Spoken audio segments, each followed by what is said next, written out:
వేసవిలో పుణ్యక్షేత్రాలను సందర్శించే యాత్రికుల సౌకర్యార్థం ఐఆర్సీటీసీ ప్రత్యేక ప్యాకేజీలను అందుబాటులోకి తెచ్చింది. భారత్ గౌరవ్ పేరిట విజయవాడ మీదుగా దేశవ్యాప్తంగా పలు ప్రాంతాల నుంచి ప్రత్యేక రైళ్లను రైల్వే శాఖ నడపనుంది. యాత్రికులకు అందుబాటు ధరలో టికెట్ ఛార్జీలు నిర్ణయించినట్లు అధికారులు వెల్లడించారు. ఈ నెల 8 నుంచి 19 వరకు సప్త జ్యోతిర్లింగ యాత్ర దర్శనయాత్ర ప్రారంభమవుతుంది.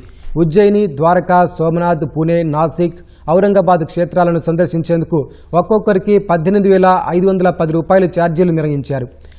ఈ నెల 23 నుంచి మే 2 వరకు కొనసాగే హరిద్వార్, రిషికేశ్, ఆనందపూర్, నయనదేవి, అమృత్సర్, మాతా వైష్ణోదేవి ఆలయాల సందర్శనకు ఒక్కొక్కరికి 18,510 రూపాయల టికెట్గా నిర్ణయించారు. ఈ నెల 8 నుంచి 17 వరకు కొనసాగే కాశీ, గయా, ప్రయాగ్, అయోధ్య యాత్రలో ఆయా క్షేత్రాల సందర్శనకు 16,800 రూపాయలు టికెట్ రుసుముగా నిర్ణయించారు.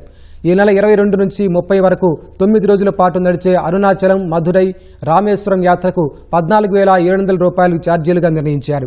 ఈ నెల 4 నుంచి 12 వరకు 9 రోజుల పాటు జరిగే పంచ జ్యోతిర్లింగ యాత్రకు 14,700 రూపాయల రుసుముగా నిర్ణయించారు. టికెట్లను ఐఆర్సీటీసీ వెబ్సైట్ నుంచి బుక్ చేసుకోవచ్చని అధికారులు తెలిపారు. టికెట్ల బుకింగ్ సహా ఇతర వివరాలకు 9281495848 నంబర్ని సంప్రదించవచ్చని తెలిపారు.